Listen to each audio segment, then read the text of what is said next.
한국은행이 사상 초유 빅스텝을 밟은 배경, 그리고 우리 경제 전반에 미칠 영향까지 김광석 한국경제산업연구원 연구실장과 자세히 짚어보겠습니다. 어서 오십시오. 네. 안녕하세요.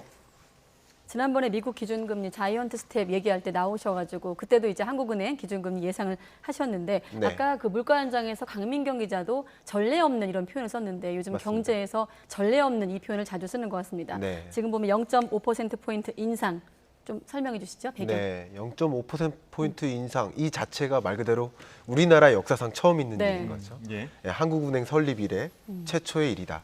그만큼 금리 인상이 필요하다라는 것인데 물론 금리 인상하면 좋은 것도 있고 나쁜 것도 있을 거예요. 근데 지금의 선택지는 다 나쁜 건데 덜 나쁜 것을 고르는 과정이 아닐까 이렇게 생각이 되고요. 그러니까 금리 인상에서 물가 잡겠다고 움직이면 경기 위축되는 거 아니냐. 근데 네. 경기 위축도 중요하고 물가 놓치는 것도 중요합니다. 그러니까 둘 다 중요한 일인데 지금으로서는 물가를 먼저 잡는 것이 우선돼야 되겠다라고 판단한 것이라고 해석해 볼 수 있겠습니다. 네. 예. 지금 말씀하신 것처럼 금통위원 만장일치 결정이 결국에는 물가 때문일 텐데 네. 고공행진하는 이 물가 잡기 위해서 기준금리 인상 말고는 지금 뾰족한 대책이 없는 상황 아닙니까? 일단 한국은행의 예. 통화정책 방향 결정회의에서의 의사결정이니까 예. 역시 한국은행은 한국은행법 1조 1항에 따라서 물가 안정을 유도하기 위한 네. 기구라고 생각할 수 있겠습니다. 예. 그러니까 통화당국은 그런 결정을 할 것이고요. 물론 우리 행정부에서도 나름대로의 대책들을 마련해야겠죠.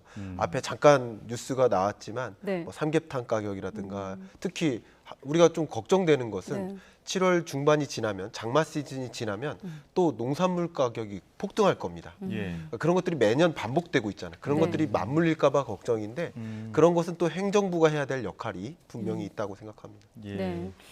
당장 물가 급등뿐 아니라 경제 주체들의 어떤 물가 상승 기대 심리, 네. 기대 심리 이런 게 좀 매우 강한 점 역시 이제 배경으로 꼽히고 있는데 이건 좀 어떻게 좀 해설할 수 있을까요? 네. 어떤 심리를 말하는 기본적으로 겁니까? 이 물가 상승세가 언제까지 계속 지속될까? 이 질문에 대한 답변일 것 같은데요. 네. 의외로 이 물가가 심리에 영향을 받습니다. 음. 앞으로 여러분들이 물가가 상승할 것 같아라고 기대하신다면 네. 그럼 아무래도 메뉴판 가격도 또 올려서 매일 바꾸는 게 아니잖아요. 예. 채소 가격은 매일 바뀌지만 메뉴판 가격은 매일 바뀌는 게 아니잖아요. 네. 그런 것처럼 메뉴판 가격에 반영을 한다든가 예. 기업에서도 물가가 이렇게 높게 형성되는데 임금 협상의 과정에서 우리 임금도 이만큼은 반영해 주세요. 그러면 이제 임금 협상에도 반영이 될 텐데 그러나 기업 입장에서는 어떻습니까? 인건비가 늘어나는 거죠. 예. 그럼 비용 인상분이 발생하니까 그것을 어느 정도는 이 또 판매하는 제품이나 서비스 가격에도 반영해야 된다. 이게 심리적으로 앞으로 물가가 오를 것이다라고 생각을 하면 실제 물가가 오르는 경향이 있습니다. 예. 그게 바로 기대 인플레이션율인데요. 예. 이 기대 인플레이션율이 이미 3.3%로 근래 역사에서 최고점이었는데 예. 3.3%에서 3.9%로 굉장히 빠른 속도로 올랐습니다. 지금 그래프 제시되어 있는 것처럼요. 이렇게 앞으로도 향후 1년간 소비자 물가는 상승할 것 같아라고 경제 주체들이 이렇게 인식하고 있기 때문에 이 고물가 현상은 단기간 안에 잡히기는 어렵겠구나 이렇게 해석해 볼 수 있을 것 같아요. 왜냐하면 이 총재도 고물가 고착과를 막기 위한 선제적 대응이라고 했거든요. 만약에 선제적 대응이 실효성이 있는지 없는지 좀 판단하려면 물론 이제 장기적인 관점에서 봐야 되겠지만 어떤 점을 좀 어떤 포인트를 확인할 필요가 있는 건가요? 네, 물론 선제적이라는 표현에 대해서 아쉬움은 있습니다. 이미 고물가가 야기됐는데 예. 고물가를 전망하고 만약에 기준금리 인상을 좀 강하게 가져갔었다. 그렇다면 어떻게 보면 스태그플레이션까지는 아닐 수 있습니다. 이 인플레이션과 스태그플레이션을 구분하시면 좀 좋을 것 같은데요. 네. 예. 인플레이션은 이름하여 물가도 오르는데 소득도 같이 오르는 거예요. 예. 근데 스태그플레이션은 물가는 오르는데 소득은 줄어드는 거예요. 지금이 딱 그런 굉장히 거죠? 가혹합니다. 네. 경기 침체와 고물가가 같이 맞물린 거예요. 그러니까 이런 것들을 방어하기 위해서 통화 정책이 필요한 거라고 볼 수 있는데 지금 이미 인플레이션 현상이 야기되고 있기 때문에 예. 이게 선제적으로 대응한 것이냐라고 생각을 한다면 저는 좀 의문점이 좀 생기는 상황이라고 생각합니다. 조금 늦었다. 예. 늦었다고 볼 수 있죠. 선제적이라기보다 늦은 감이 있다 이런 말씀이신데. 물론 한국은행 입장에서 예. 뭐 전쟁을 전망할 수는 없었겠죠. 예. 그렇지만 작년 8월 달에 우리 22년 물가 상승률 전망치 한국은행의 전망이 1.5%였어요. 그러니까 우리나라의 가장 안정적인 목표 물가가 2%인데 그걸 밑도는 것으로 전망했어요. 물론 앞에 말씀드렸던 것처럼 전쟁을 예상할 수는 없었기 때문에 네. 그렇게 전망할 수 있었겠지만 결과적으로 기존의 전망 자체가 물가가 그렇게 문제가 되진 않겠다라고 했기 때문에 통화 정책의 기조적인 변화도 천천히 이루어졌었던 거죠. 그래서 선제적이라는 표현에는 좀 아쉬움이 있다라는 생각을 합니다. 국내 상황 봤을 때는 물가를 잡기 위한 게 가장 급선무일 텐데 네. 지금 다른 요인으로 봤을 때는 미국과의 기준금리 역전 현상도 우려되는 상황이기 때문에 지금 오늘 이 빅스텝을 단행한 네. 거 아닙니까? 그것도 고려하지 않을 수 없었을 겁니다. 그러니까 지금 연준 혹은 우리나라 금통위 위원들의 이 셈식이 굉장히 복잡할 거라고 생각합니다. 네. 한두 가지 고려할 것들이 아니에요. 근데 제가 지금 말씀드렸던 것처럼 지금은 나쁜 것 중에 덜 나쁜 것을 고르는 행위라고 볼 수 있겠습니다. 어쨌든 7월 한 달 동안 미국 연준의 기준금리 인상이 자이언트 스텝으로 어느 정도 예보되다시피 하고 있기 때문에 네. 그렇기 때문에 기준금리 역전을 용인할 수밖에 없지 않느냐. 예, 맞습니다. 용인할 겁니다. 같이 금리를 인상했다가는 경기 침체라는 엄청난 또 역풍이 일기 때문에 그것을 또 용인할 수는 없는 상황이기 때문에 나름의 빅스텝 행보를 보이는 것이다라고 판단할 수 있겠고요. 한 가지 우리 시청자 여러분들을 위해서 한 가지 추가적으로 설명드리면 네. 금리 역전 현상이 있다고 반드시 외환 위기가 오는 것이 아니다.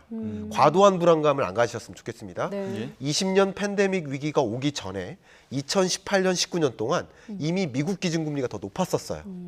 그것도 생각해 본다면 반드시 외환 위기가 오는 것은 아닙니다. 다만 역전 현상이 있었을 때 야기되는 변화가 있겠죠. 네. 그 대표적인 변화가 지금 제시됐었던 것처럼 네. 외국인 자금의 이탈이 있을 수 있어요. 그러면 아무래도 원화 가치는 더 하락하겠죠. 그러면 달러 가치가 상대적으로 더 강한 겁니다. 그렇게 되면 어떤 일이 벌어질까요? 해외로부터 사오는 원자재 가격이 더 부담스러울 수밖에 없어요. 달러 강세 때문에. 지금 국내 가장 힘들어하는 그 경제 주체들이 누구냐면 바로 수입업체들이에요. 네. 해외로부터 여러 가지 물건이나 원자재를 수입해다가 그것을 유통시키는 그런 수입업자들이 굉장한 고통입니다. 왜냐하면 달러 자체가 강세이기 때문에 이 해당 물건을 사와서 적당한 마진을 붙여서 한국에 판매할 수가 없는 입장인 것이죠.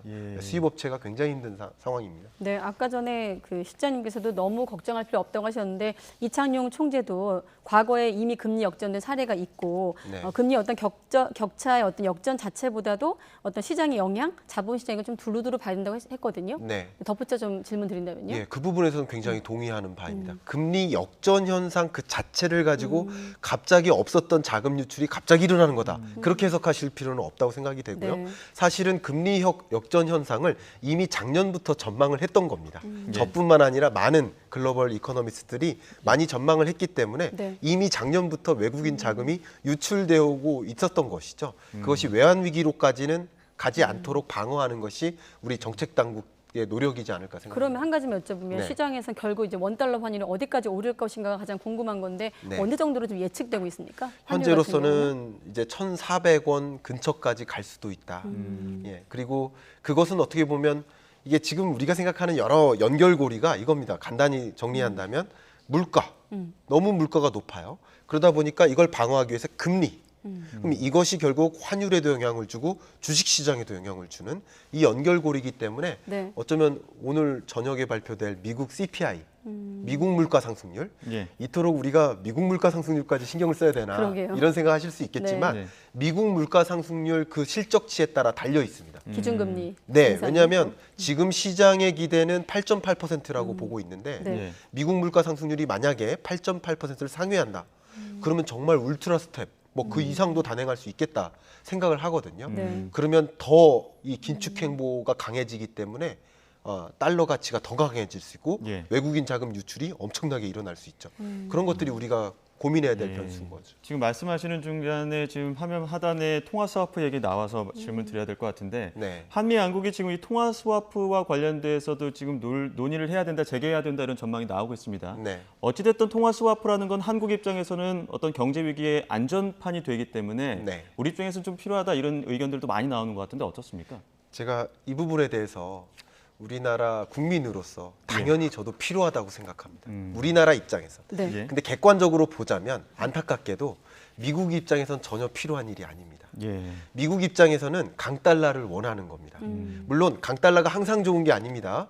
2019, 20년, 21년은 강달러를 원했을 거예요. 바이든도, 예. 트럼프도. 왜냐하면 외국 기업들을 공장이라든가 제조 기지를 자국에 유치시키고 싶고 미국 자체적으로도 무역 수주를 또 완화시키고 예. 또 수출도 많이 하고 경기를 부양시켜야 되니까 약달러가 더 유리했을 수 있습니다.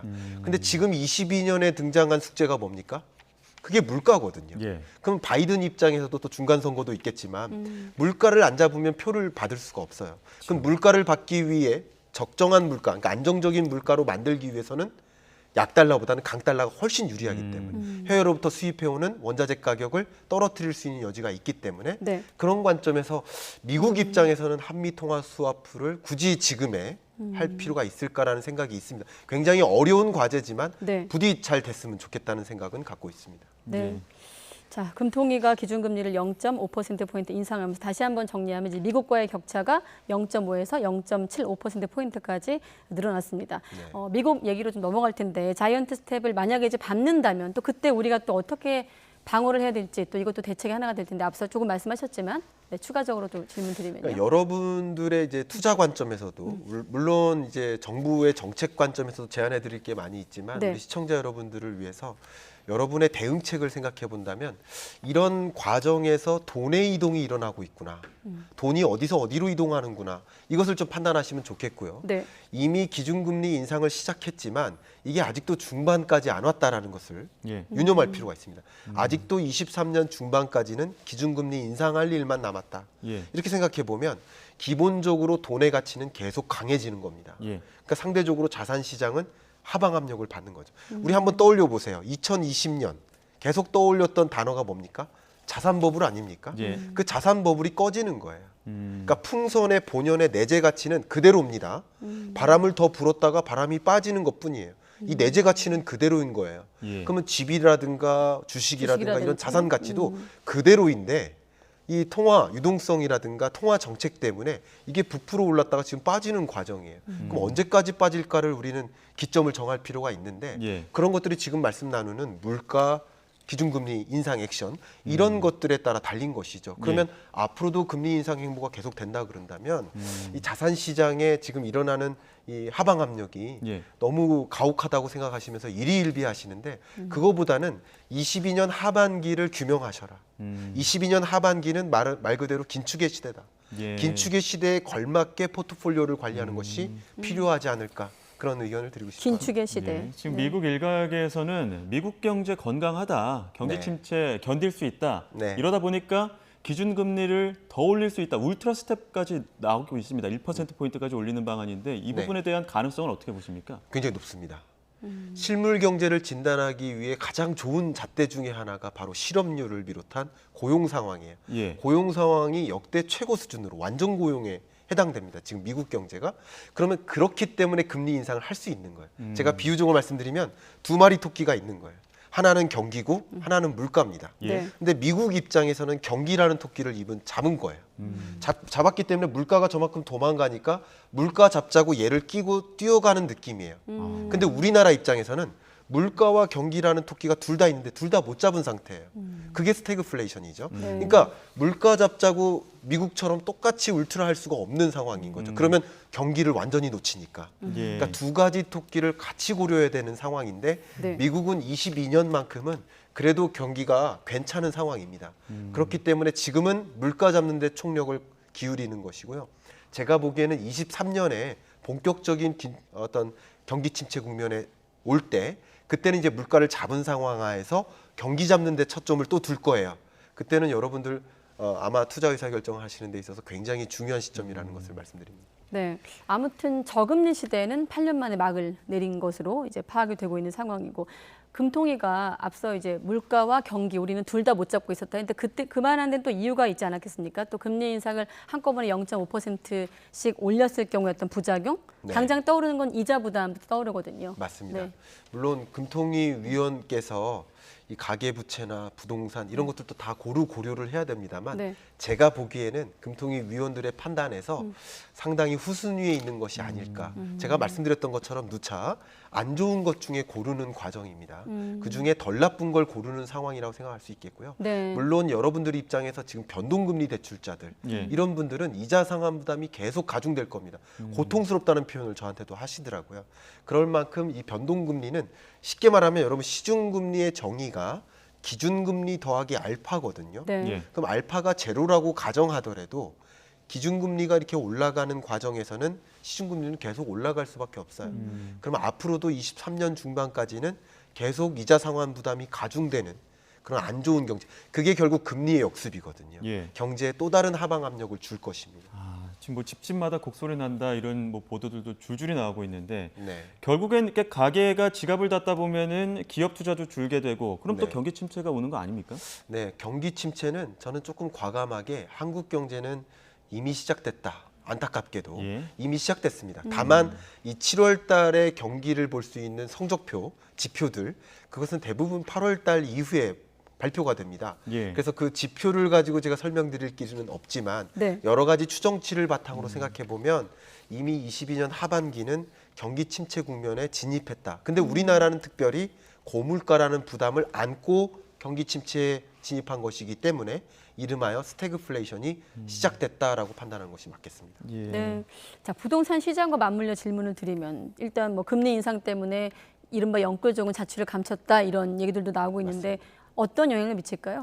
네, 부동산 시장과 이 주식 시장 그리고 가상자산 시장까지 마찬가지입니다. 네. 이런 투자 시장으로부터 돈이 이미 이탈하고 있는 현상인 거예요. 아까 말씀하셨던 네, 버블. 네. 그렇죠. 이런 시장으로부터 돈이 이탈해서 현금성 자산으로 이동하는 돈의 이동이 있고요. 두 번째 돈의 이동은 특히 신흥국으로부터 선진국, 특히 미국으로의 이동입니다. 22년 하반기에 여러분이 가장 주목하셔야 될 변수가 신흥국 위기 가능성입니다. 이게 엄청난 파장을 불러일으킬 수 있습니다. 어쨌든 이런 과정에서 돈을 빼는 과정인데 먼저 돈을 뺄 수 있는 영역이 주식시장이죠. 예. 가상자산이죠. 이런 영역은 먼저 큰 충격을 받은 상황입니다.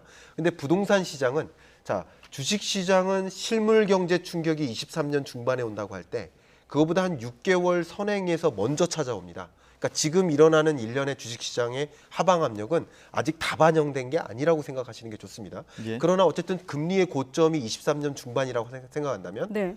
22년 말까지는 그렇게 좋지 못할 것이다 생각하는 게 좋겠고요. 부동산 시장 같은 경우는 상당히 이 실물 경제의 충격하고 같이 맞물려서 움직입니다. 동행적인 성격이 강해요.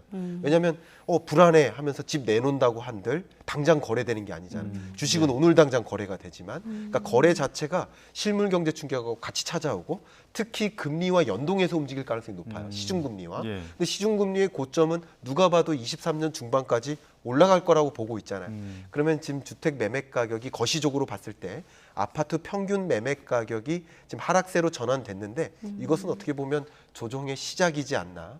어쨌든 20년, 21년에 일어났었던 그 자산 버블이 꺼져가는 상황 그렇게 정리하면 정확하실 겁니다. 지금 현재 고물가의 부담을 안고 경기 침체 국면으로 들어가고 있는 상황에서 정부의 지금 뭐 기준금리 인상 등의 정책이 물가 상승을 어느 정도 속도를 좀 늦추거나 잡을 수 있는 방안이 될 수 있다고 보십니까? 그거는 맞습니다. 예. 그러니까 금리만큼 강한 정책이 없습니다. 지금 요즘 여러분들 많이 뉴스를 접하시고 공부도 많이 하시는데 네. 갑자기 옛날에 미국 연준 의장이죠. 볼커. 1979년부터 시작했던 예. 그때 볼커 시대가 다시 오는 거 아니냐라고 얘기했는데 그때 미국 연준 의장 볼커가 기준금리를 20%까지 끌어올렸어요. 5.1 파동 이후입니다.